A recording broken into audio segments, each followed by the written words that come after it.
자, 오늘 저와 여러분들이 함께 나누실 말씀은 마태복음 5장 7절 말씀입니다. 마태복음 5장 7절 하나님의 말씀을 한 목소리로 같이 읽으시겠습니다. 긍휼히 여기는 자는 복이 있나니 그들이 긍휼히 여김을 받을 것이며. 아멘. 할렐루야.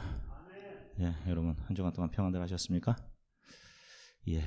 자, 오늘은 긍휼에 대해서 말씀을 나눠보도록 하겠습니다. 자, 예수님께서는 오늘 긍휼히 여기는 사람이 복이 있고 그들이 긍휼히 여김을 받을 것이다, 이렇게 말씀하십니다. 자, 이 말씀을 표면적으로 보면 내가 베푼 긍휼이 근거가 되어서 나도 하나님으로부터 긍휼을 받게 된다라는 행위에 따르는 보상에 대한 말씀인 것처럼 보여집니다. 자, 그러면 한 가지 생각해 봐야 할 것이 과연 우리들이 긍휼을 내놓을 수 있는 존재인가 하는 것입니다. 저와 여러분들은 어떠신가요? 자, 긍휼이라는 단어를 좀 살펴보면 앞에 보시면 히브리어로 헤세드라고 합니다. 받을 자격이 없는 사람들에게 주어지는 조건 없는 연민과 도움을 말합니다. 자, 여기서 받을 자격이 없는 이 말이 아주 중요한 말이에요. 자, 여러분들도 누군가를 불쌍히 여기신 적이 있을 겁니다. 그리고 불쌍히 지금 여길 수도 있고요.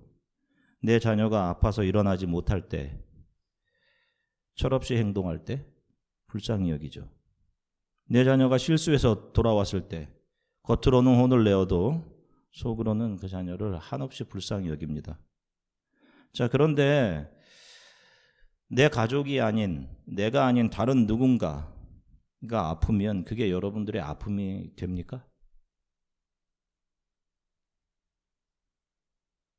특별히 그 사람이 전에 나를 괴롭혔던 사람이고 나를 아프게 했던 사람이라면 그 사람의 안 좋은 일, 그 사람이 어떤 안 좋은 일을 당했다는 소리를 들으면 그게 불쌍히 여겨지느냐고요.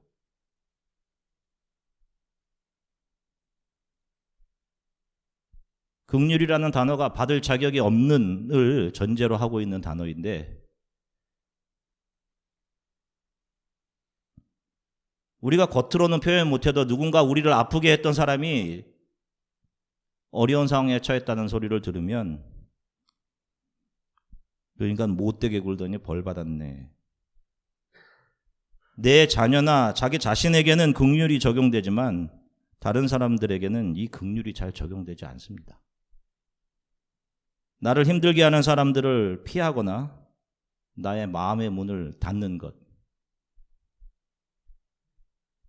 이것이 지혜로운 일이라고 오히려 생각을 하죠. 잘한 일이라고 생각하고.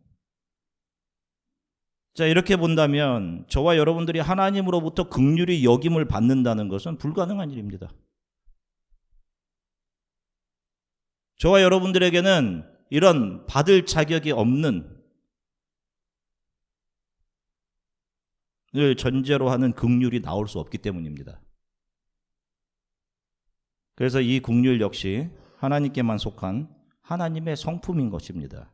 자, 로마서 9장 13절서부터 16절까지 말씀 같이 읽겠습니다. 기록되기를 내가 야곱은 사랑하고 에사는 미워했다라고 한 것과 같습니다. 그렇다면 우리가 무슨 말을 하겠습니까? 하나님이 불의하십니까? 결코 그럴 수 없습니다. 하나님께서 모세에게 말씀하시기를 내가 긍휼히 여길 자를 긍휼히 여기고 내가 불쌍히 여길 자를 불쌍히 여길 것이다 라고 하셨습니다. 그러므로 이것은 원하는 사람에게 달려있는 것도 아니고 다름질하는 사람에게 달려있는 것도 아니고 오직 긍휼히 여기시는 하나님께 달려있습니다.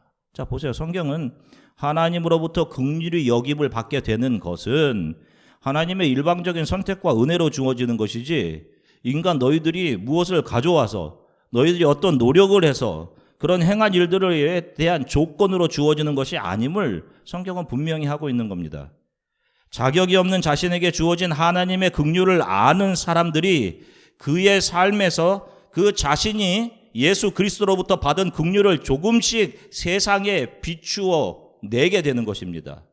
그래서 찬양의 가사처럼 그 사랑을 받은 사람들만 그 사랑 알도다,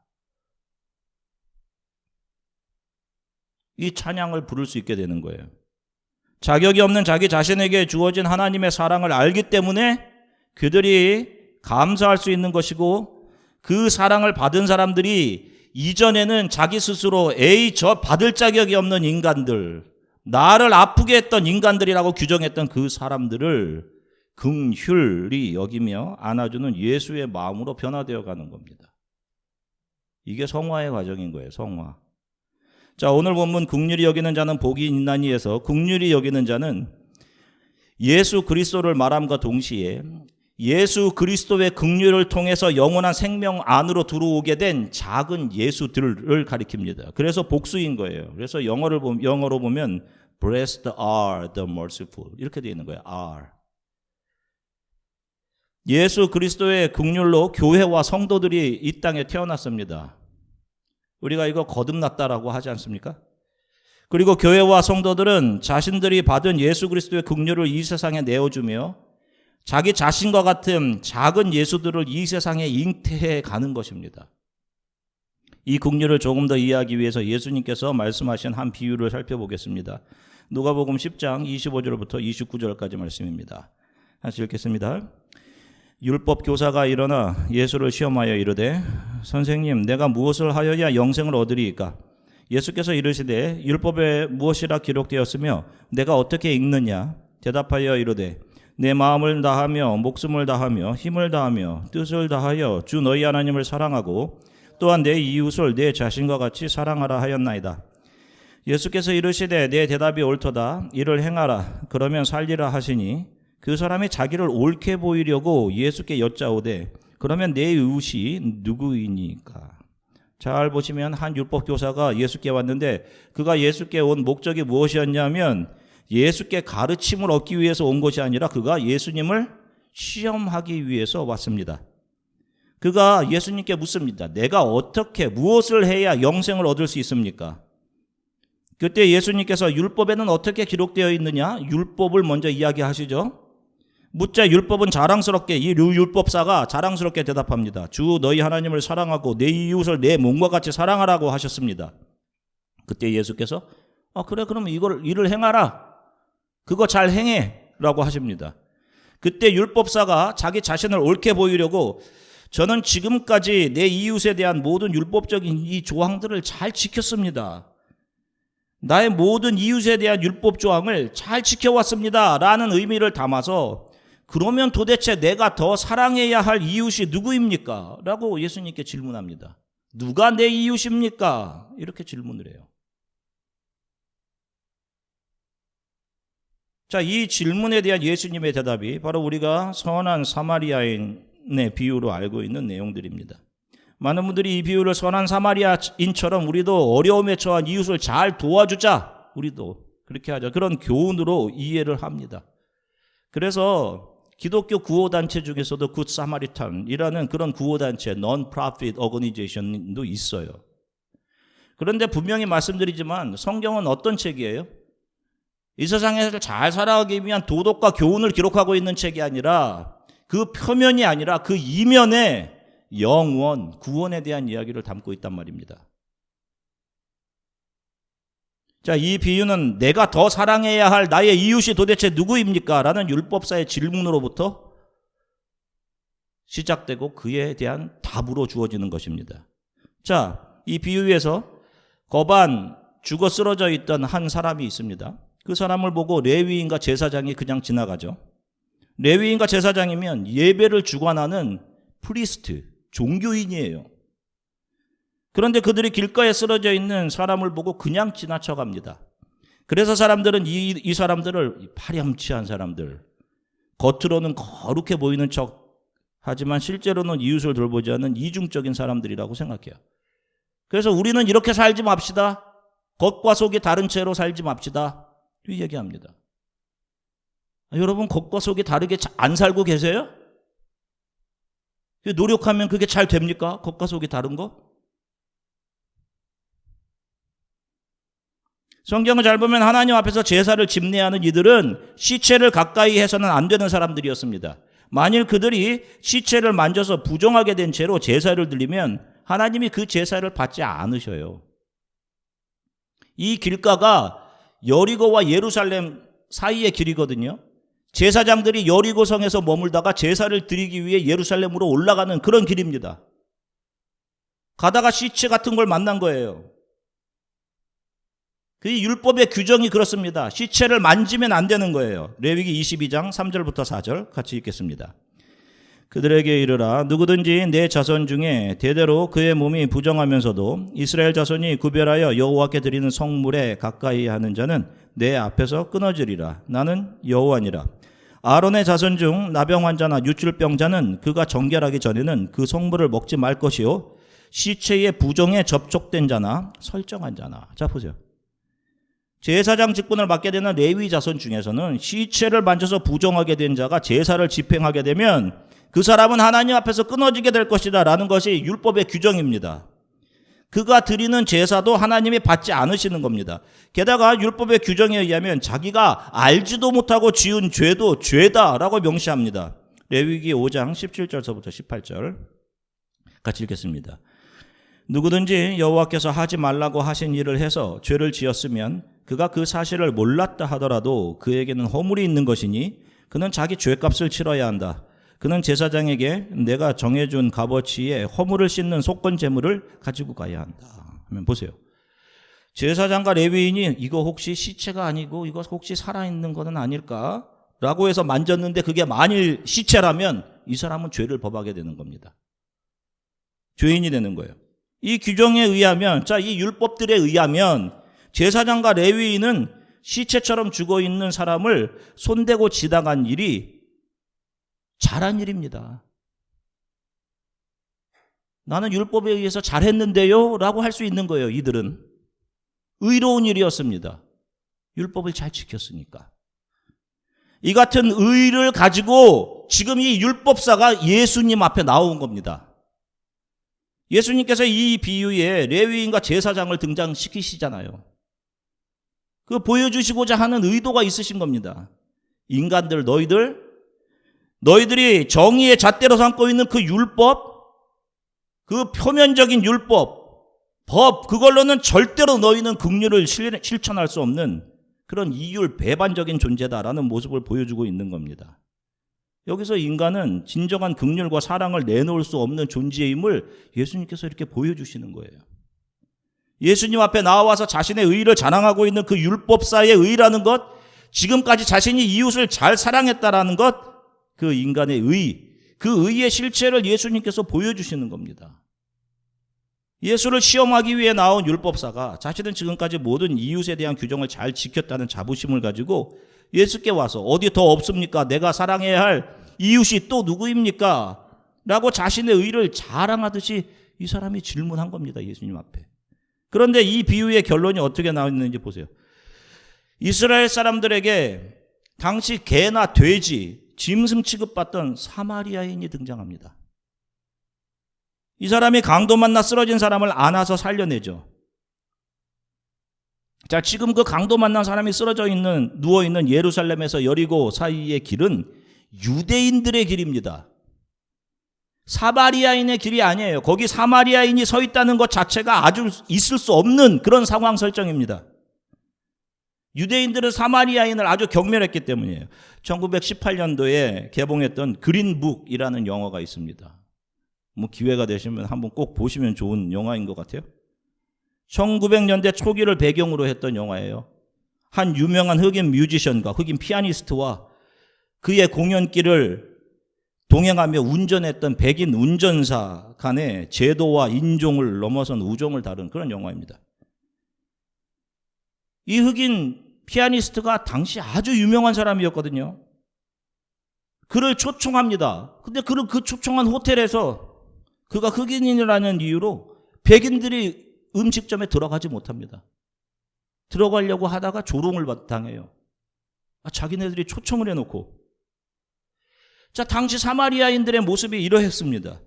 그 유대인들의 길 위에 서 있는 사마리아인은 그 길을 지나는 모든 유대인들에게 멸시와 모욕을 당할 수밖에 없는 그런 사람입니다. 그런 그가 강도 만난 사람을 구해내는 것이죠.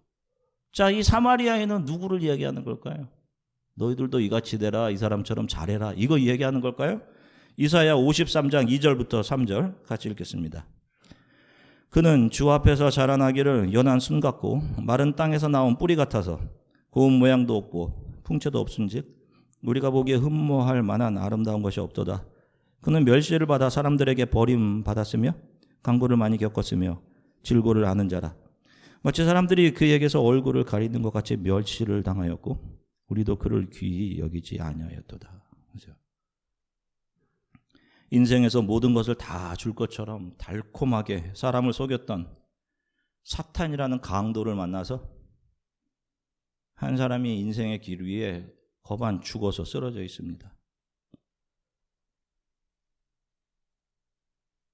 그런 이 역사 속에서 사람들에게 환영받지 못하는 사마리아인의 모습으로 이 역사 안으로 오셔서 자신에게 쏟아지는 모욕과 멸시를 다 참아내시고 저와 여러분들을 긍휼로 감싸 안아서 구해내시는 예수 그리스도, 그분에 대해서 말씀을 하고 있는 겁니다. 자, 그리고 이 이야기를 듣고 있는 율법사에게 물으시죠. 누가복음 10장 36절입니다. 내 생각에는 이 세 사람 중에 누가 강도 만난 자의 이웃이 되겠느냐. 자, 율법사가 처음에 질문했던 거 기억하십니까? 누가 내 이웃입니까? 라고 질문하죠. 그런데 예수님에서 그 내가 누구로 대치되고 있어요? 누가 강도 만난 자. 그러니 그 나가 누구라는 거예요? 강도 만난 자. 자, 누가복음 10장 37절 계속 읽겠습니다. 이르되 자비를 베푼 자니이다. 예수께서 이르시되 가서 너도 이와 같이 하라 하시니라. 자, 너 생각에는 누가 강도 만난 자의 이웃이겠느냐? 예수님의 질문에 율법사가 긍휼, 헤세드, 자비를 베푼 사마리아인이 그의 이웃입니다. 라고 이야기를 해요. 강도 만난 자가 거반 죽어서 쓰러진 자, 아니 인생의 역사 가운데서 이 세상에 태어나 사탄에 의해 죄와 허물로 거반 죽어서 쓰러져 있는 우리 모든 인간이 누구를 사랑해낼 수 있으며 무슨 의를 행하고 선을 해낼 수 있단 말입니까? 구원자로 오신 하나님이신 예수 앞에서 우리가 무엇을 의라고 내놓을 수가 있겠어요? 예수께서 지금 이 율법사에게 이 말씀을 하고 계신 겁니다. 너는 허물과 죄로 죽은 사람인데, 이 길바닥에 쓰러져 있는 사람인데 너가 누구를 불쌍히 여길 수 있단 말이냐? 너는 긍휼을 해낼 수 있는 사람이 아니라, 너의 힘으로 이웃을 사랑해낼 수 있는 사람이 아니라, 너는 하나님의 긍휼을 알아야 하는 사람, 그 긍휼을 받아야 하는 사람이야. 이 사실을 담아서 비유해서 율법사에게 말씀하고 계신 겁니다. 저와 여러분들, 우리 모든 인간은 이 역사 가운데 사탄이라는 강도를 만나서 죄와 허물로 죽은 사람들입니다. 그들이 살아나는 방법은 아무도 환영해 주지 않는 인간의 모습으로, 사마리아인의 모습으로 이 땅에 오셔서 수많은 멸시와 모욕을 당하시면서도 우리를 십자가의 의대로 구해내신 예수 그리스도의 긍휼뿐이다, 이거 보여주고 계신 겁니다. 그리고 너도 가서 이와 같이 하라, 이렇게 하시죠? 이것은 그 긍휼을 입은 사람만, 받은 사람만 이와 같은 긍휼을 내놓을 수 있는 것이다 라는 것을 말씀하고 있는 거예요. 우리가 사마리아인이 되어서 선을 행하고 긍휼을 행하라 하고 이 비유를 주신 것이 아닙니다. 우리는 긍휼을 베풀 수 있는 사람들이 아니라 사탄이라는 강도를 만나서 거반 죽은 자로 예수 그리스도 앞에 드러나는 사람들인 겁니다. 저와 여러분들은 얼마든지 법 뒤에서 자기를 정당화하며 나는 내 할 일을 다 했다, 나는 의롭다 라며 자기 자신의 행동을 의로 여기고 언제든지 자기 합리화할 수 있는 그런 존재들입니다. 그런 존재들이 예수 그리스도의 긍휼을 경험하고 이전에 불가능하던, 이전에 나에게 해를 끼치던 사람들, 사람같이도 여겨지지 않는 사람들에게 긍휼을 내어놓을 수 있게 되는 것입니다. 왜냐하면 내가 그 긍휼을 받았기 때문에. 예수님의 긍휼을 경험한 이들이 살아가면서 세상에 내놓는 그 긍휼을 통해 이 땅에 또 다른 작은 예수들이 태어나게 되는 것입니다. 우리 교회와 크리스찬들은 이 일을 하다가 주 앞에 서게 되는 거예요. 시편 116편 5절부터 6절까지 말씀 같이 읽겠습니다. 눈물을 흘리며 씨를 뿌리는 자는 기쁨으로 거두리로다. 울며 씨를 뿌리러 나가는 자는 반드시 기쁨으로 그 곡식의 단을 가지고 돌아오리로다. 아멘. 예수님의 긍휼을 받은 사람들이 자신이 받은 긍휼을 이 세상이라는 밭에 뿌리는 사람들로 살아가게 된다라는 것을 말씀하고 있는 거예요. 그리고 그들의 긍휼이 뿌려지는 곳에서만 영원한 생명이 살아나게 되는 것이고 거듭나게 되는 사람들이 나타나게 되는 거예요. 그것을 성경은 그들에서 그들이 반드시 기쁨으로 곡식의 단을 가지고 돌아오게 될 것이다 라고 표현하고 있는 것입니다. 자, 사랑하는 성도 여러분, 여러분들 몇 년 동안 교회를 다니셨어요? 정말 여러분들에게 예수 그리스도의 긍휼이 뿌려졌다는 사실을 알고 계십니까? 여러분들에게 얼마나 큰 사랑과 은혜와 불쌍히 여김이 저와 여러분들에게 부어졌는지 알고 계십니까? 그것을 알게 된 사람들만 그 긍휼을 이 세상에 조금씩 내어 놓을 수 있는 것이에요.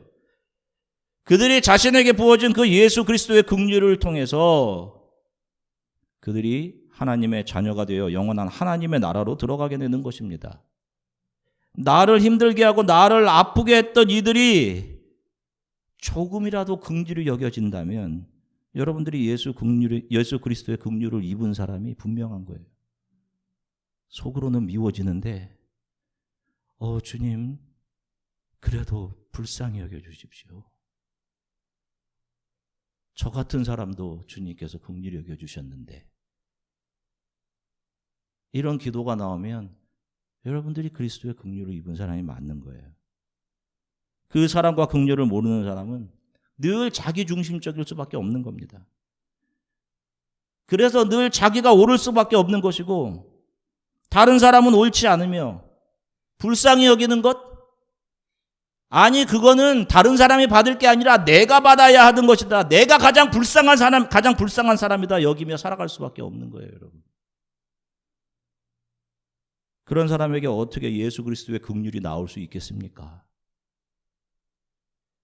그렇게 이기적인 자신의 모습이 옳은 모습이 아니라 이 모습이 지독히 마귀적인 그런 이기적인 모습이네요, 주님. 이런 마음이 제 안에 있습니다라고 울며 통곡하는 사람들이 예수 그리스도의 긍휼의 여김을 받게 되는 성도들인 거예요. 그런 사람들의 눈물을 예수님께서 닦아주시는 겁니다. 그리고 그들을 위로해 주시는 거예요. 한 주간도 여러분들이 주 예수 그리스도께로부터 받은 긍휼과 그 은혜가 얼마나 큰지 그것을 알아갔으면 좋겠습니다. 그로 인해 하루하루 순간순간의 삶이 감사하고 그래서 여러분들이 받으신 그 긍휼을 여러분들이 아무리 생각해도 여러분들이 보기에 저 받을 자격이 없는 사람들이라고 여기던 그 사람들에게 여러분들이 받은 그 긍휼이 그분들에게 전달되어 질 수 있기를 바라요.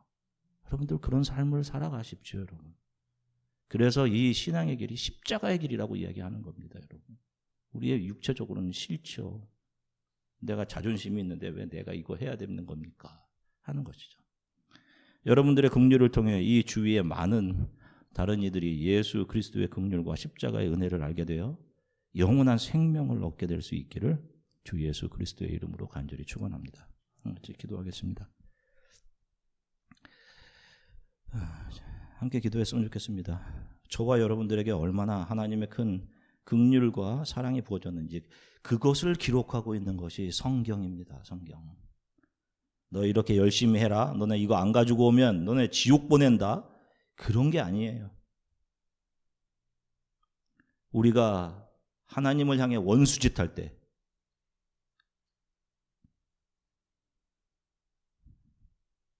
이미 하나님께서 우리를 사랑하고 계셨습니다. 그럴 때도 이 부족한 저는 늘 그 하나님의 은혜와 저에게 부어진 긍휼을 잃어버리고 늘 내가 옳고 다른 사람은 잘못됐고 내가 가장 불쌍하고 그래서 나에게는 다른 사람을 불쌍히 여길 마음이 말라져 있었습니다. 주님, 제가 죄인입니다. 영원히 죽어야 할 저에게 예수 그리스도의 긍휼이 부어져 제가 영원한 생명을 얻었습니다. 나를 위해 십자가에서 흘리셨던 주님의 눈물, 주님, 저들을 불쌍히 여겨 주십시오. 아버지, 자신들이 하는 일을 알지 못합니다라고 외치시며 우리를 위해 흘려주셨던 예수 그리스도의 피, 주님의 긍휼이 나의 눈물이 되어서 내 주위와 세상에 뿌려지게 해 주십시오. 다른 이들을 예수 안에서 살아나게 하는 일을, 이것을 나의 삶의 사명으로 잊지 않고 살아가도록 하나님 도와주십시오. 우리 교회가 그렇게 영원한 생명을 얻게 하는 그런 교회 되게 해 주십시오. 우리 이렇게 잠시 함께 기도하겠습니다. 사랑해 주님, 참 감사합니다. 사랑하는 성도들과 함께 하나님 말씀을 나누게 하셔서 참 감사합니다. 그렇습니다. 주님, 너무도 이기적이라 조금의 긍휼도 내놓을 수 없는 그런 존재입니다. 아버지,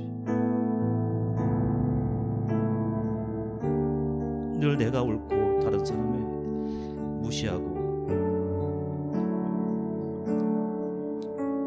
하나님 불쌍히 여겨주십시오. 주님, 죄인의 계수, 이렇게 이기적인 나를 향해 부어주신 주님의 사랑과 긍휼이 있음을 말씀을 통해 보여주셔서 참 감사합니다. 내가 의로운 것 하나도 없습니다. 주님, 나는 주님의 긍휼이 필요한 그런 존재입니다. 존귀하신 하나님께서 이 역사 안으로 들어오셔서 사람들에게 멸시와 조롱받으시면서 나를 위해 십자가를 지시고 그 위에서 피 흘려 주셨습니다. 주님, 하나님, 그 은혜와 사랑이 나를 통해 내 주위와 이 세상 다른 사람들에게 뿌려지게 해주십시오. 그래서 내 주위에 있는 사람들이 살아나는 예수 안에서 영원한 생명을 얻게 되는 일이 일어나게 우리 교회 성도들과 부족한 종을 사용해 주십시오. 우리 교회 그렇게 살아나는 영혼들이 있게 해